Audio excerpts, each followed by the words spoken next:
I read a lot of books written by women in a lot of very varied genres, so I wanted to tell you about some of the most unusual. Welcome back to Book Break. This video is all about weird and wonderful books by women. Sea of Tranquility by Emily St. John Mandel. This book is kind of blowing up online, and for good reason. It is amazing and it is unlike anything else I've read.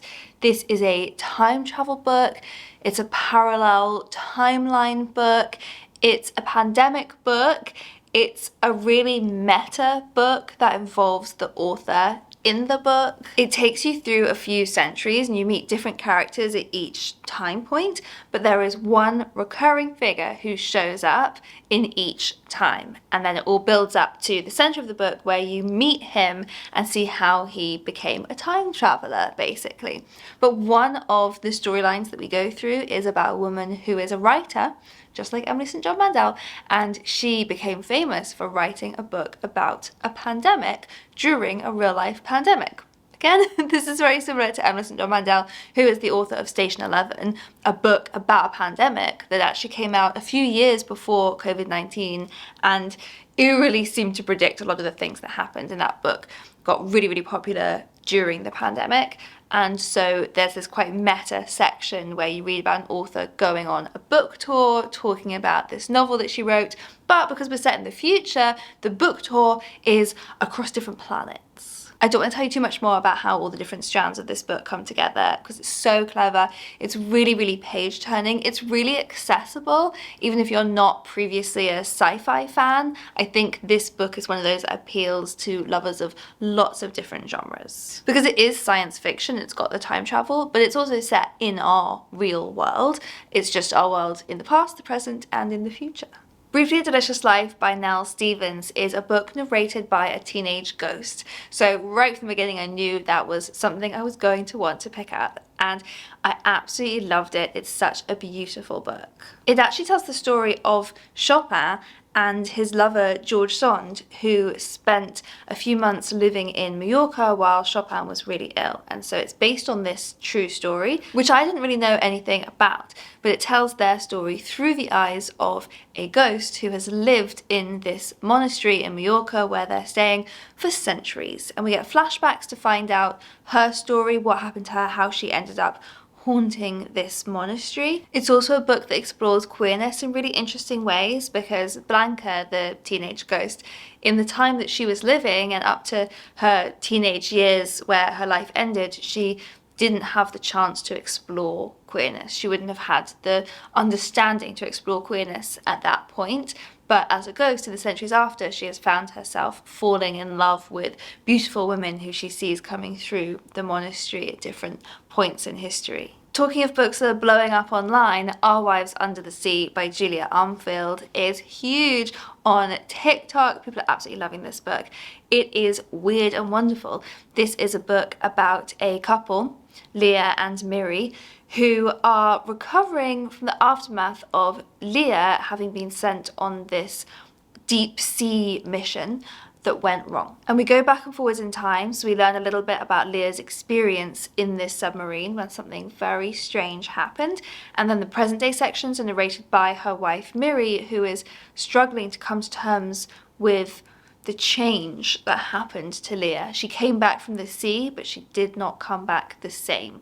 She possibly didn't even come back fully human. It's a love story and a horror story all merged into one. I found it really sad at points. I also found it really funny at points. Julia Armfield is such a brilliant writer, and it's just beautiful to read. So I can really see why people are falling in love with this book. Julia Armfield is also the author of Salt Slow, which is a short story collection. Again, these are borderline horror stories. They're gothic, they're really strange and mesmerizing. She has such a trademark style of writing that is like being in a dream, a slightly scary dream. And it is out in paperback this month. I feel like anytime I talk about slightly unusual books, I always talk about Helen Oyeyemi, but she is just one of my favourite weird and wonderful writers, and Gingerbread is one of my favourite weird and wonderful books. It's a book that's almost impossible to explain, and I actually had to read it twice in a row to feel like I understood anything from it. But again, Helen Oyeyemi has this really dreamlike style of writing that just sucks you in and enchants you. So even on my first read through, when I felt like I had no idea what was happening, I didn't mind because I was so enjoying the journey, and I instantly wanted to go back to the beginning and read it again. So it's sort of fairy tale-y. This is a book about a mother and daughter who live in our world, but they come from a fairy tale land which doesn't exist on any maps, and no one is sure if it even exists. But the mother grew up there and she has memories of living in this country, so she knows it's real. They now live in a non-magical England, but if you step inside their flat, you'll see that everything is not quite normal. For example, the plants can talk. And as we go back through the generations and learn more about this strange family, we find that gingerbread is this recurring thread throughout the generations. It's this family legacy of this gingerbread recipe that has been passed down through the generations and seems in some ways to be cursed. Frances Hardinge is another really beloved, weird and wonderful writer. She writes such imaginative fantasy. For example, Unraveller, which is about a world in which anyone can cast curses but only one person can unravel them. She's also the author of Deep Light, which is about relics from the gods discovered under the sea. One of her most famous books is The Lie Tree, which is about a tree that can only grow healthy fruit when you tell it a lie. And then whoever eats the fruit will learn a secret. And the bigger the lie that you tell the tree, the more people that believe it, the bigger the secret that will be revealed. This whole video could honestly have been made up of Frances Hardinge books. I will link below to her talking in her own words about her particular brand of quirky fantasy. The Women Could Fly by Megan Giddings is a dystopian novel set in a weird and wonderful world where magic is real, but where unmarried women are at risk of being suspected of witchcraft. The main character, Jo, is approaching 30 and living under a state that demands women must be married by the age of 30 or face total government control. And Jo doesn't want to do either of those things.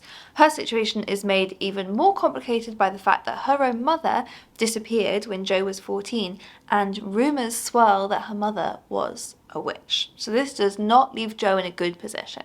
Overall, this is a magical, empowering feminist story, and it's quite fairy tale-y as well, because you have these elements of storytelling woven throughout. Devotion by Hannah Kent is a love story about two young girls, and I'm not going to give any spoilers, but I will say there is a twist that takes place halfway through the novel that turns the book into something totally different than what you thought it was going to be. It's about these two girls on a passage by ship to Australia, and it's this really long and brutal journey, and it's about the bond between them, the love between them that becomes something otherworldly. Maps of Our Spectacular Bodies by Maddie Mortimer is another really sad and strange book. This one is about a woman who is diagnosed with cancer, and the book is narrated from a few different perspectives, including a first-person voice who you can interpret as being the voice of the cancer.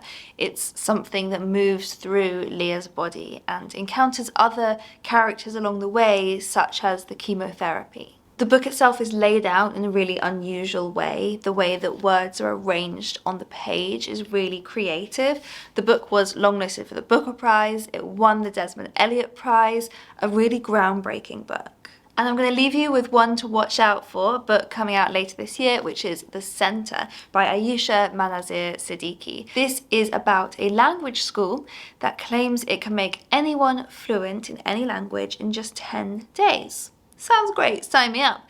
But this comes at a strange, sinister cost. So this is a darkly funny novel that has a big reveal towards the end. So those are some of my top recommendations for weird and wonderful books by women. I would love to hear more of your recommendations on this theme because I love strange, surreal books like these. As we're approaching International Women's Day, I'm going to leave a link here to a playlist full of videos about books by women, books about really interesting women, feminist classics. Do click through and have a browse. There's some pretty great videos in there if I say so myself.